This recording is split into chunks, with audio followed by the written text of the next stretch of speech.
பாலும் தெளிதேனும் பாகும் பருப்பும் இவை நாளும் கலந்துனக்கு நான் தருவேன் கோலம் செய் துங்க கரிமுகத்து தூமணியே நீ எனக்கு சங்கத்தமிழ் மூன்றும் தா. கடவுள் டிவி நேயர்களுக்கு ரேகாமணியின் அன்பு வணக்கம். இன்றைய தினம் வயலூரில் வீற்றிருக்கக்கூடிய பொய்யா கணபதியை பற்றி தெரிந்து கொள்ள இருக்கிறோம். யானை தன் மீது பாகன் ஏறுவதற்கு வழி வகுக்கும். அவனை தன்னுடைய தலையிலே ஏற்றி அமர்த்தி கொள்ளும். இப்போ அவனால் ஏற முடியலை அப்படின்னா யானை தன்னுடைய கால்களை மடக்கி கீழே அமர்ந்து அவன் ஏறுவதற்கு வழிவகை செய்து தரும். இப்போ அதை போலவே பக்தன் விநாயக பெருமானினுடைய அருளை பெறுவதற்கு அவரை துணை கொண்டே அவருடைய அருளை நாம் பெற முடியும்.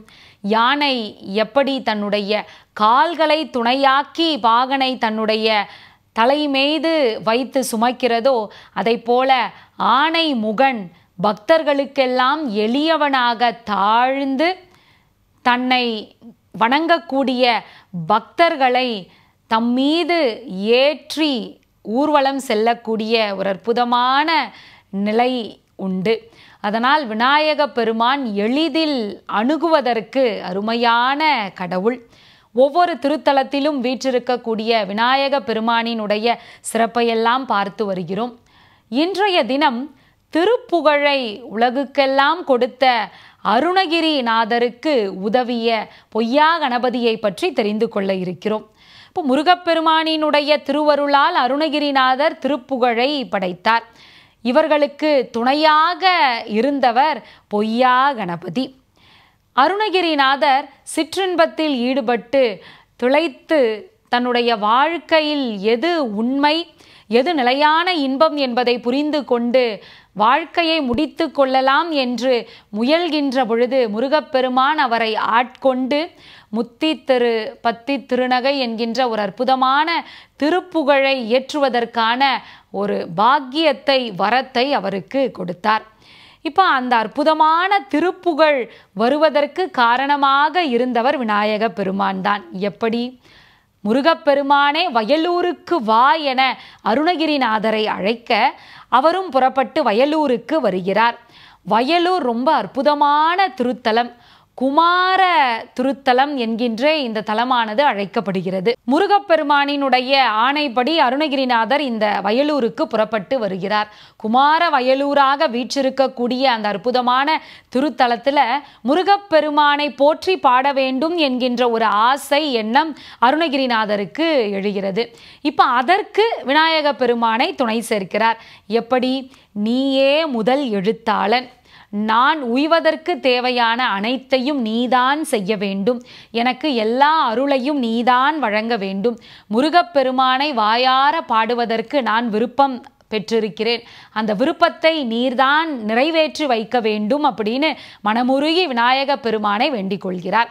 அன்று இரவு விநாயகர் அவருடைய கனவுல தோன்றி, அன்பனே, நீ ஆசைப்பட்டதை போலவே முருகப்பெருமானினுடைய திரு உருவத்தையும் அந்த கடப்ப மாலையையும் அவருடைய சேவல் கொடியையும் மயில் வாகனத்தையும் இந்த வயலூரையும் இணைத்தே பாடுக அப்படின்னு சொல்ல, அதன் பிறகு வயலூரினுடைய புகழையும் சேர்த்து வயலூரே வயலூரே என நிறைவு பெறுமாறு பாடலை மிக அற்புதமாக அருணகிரிநாதர் படைக்கிறார். செய்பதியும் வைத்து உயர் திருப்புகழ் செப்பென எனக்கு அருள்கை செய்வோனே அப்படின்னு திருப்புகழை அற்புதமாக நான் பாடுவதற்கு எனக்கு வழிவகை செய்தவனே அப்படின்னு கணபதிக்கும் நன்றி சொல்லி அருணகிரிநாதர் பாடுகிறார். எப்படிப்பட்ட பொருட்களையெல்லாம் அவருக்கு நைவேத்தியமாக படைக்கிறார். எல்லா வகை காய்களையும் கனிகளையும் கிழங்கு வகைகளையும் தேனையும் பாலையும் கொண்டு வந்து விநாயக பெருமானுக்கு படைத்து அவருக்கு நன்றியை சொல்கிறார். முருகப்பெருமானை தனக்கு பிடித்ததை போல எப்படியெல்லாம் முருகனை வணங்க வேண்டும் என ஆசைப்பட்டாரோ அப்படியெல்லாம் மனமுருகி பாடுகிறார் அருணகிரிநாதர். பொய்யான சிற்றின்பத்தை பெரிதென கருதக்கூடிய அருணகிரிநாதரை அதிலிருந்து மீட்டு கொண்டு வந்து உலகத்தின் உண்மையான பேரின்பம் எது என காட்டியவர் இல்லையா முருகப்பெருமான் விநாயகரினுடைய அருளால்.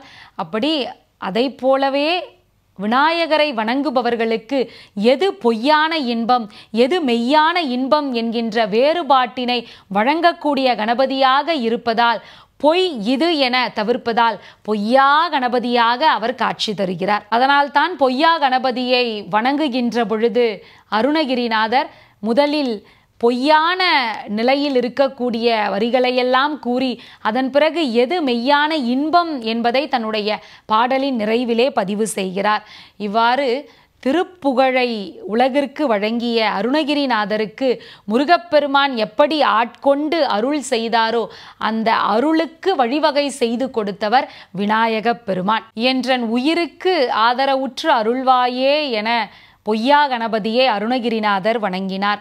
அப்படி இந்த கணபதியை நாம் வணங்கி வழிபட்டால் நம்முடைய வாழ்க்கையில் எல்லா வகை துன்பங்களும் மறைந்து போய் உண்மையான பேரின்பத்தை அடையக்கூடிய ஒரு அற்புதமான வாசலானது திறக்கப்படும். வயலூரில் வீற்றிருக்கக்கூடிய பொய்யா கணபதி அனைவருக்கும் மெய்யான இன்பத்தை வழங்கக்கூடிய அற்புதமான கடவுளாக காட்சியளிக்கிறார்.